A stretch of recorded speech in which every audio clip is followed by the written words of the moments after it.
Hello everyone, welcome back to another video. Today I will show you how to use Snapchat web on your mobile phone.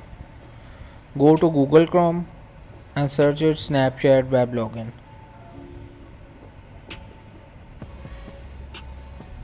and click on first one or second one, both are ones. Continue with Chrome and once it will open the Snapchat interface look like this. Login into your account.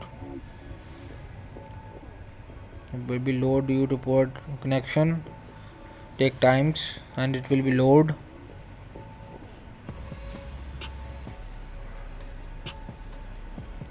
Enter your email or username to login. I hide due to privacy and complete this puzzle to account protection. Complete it.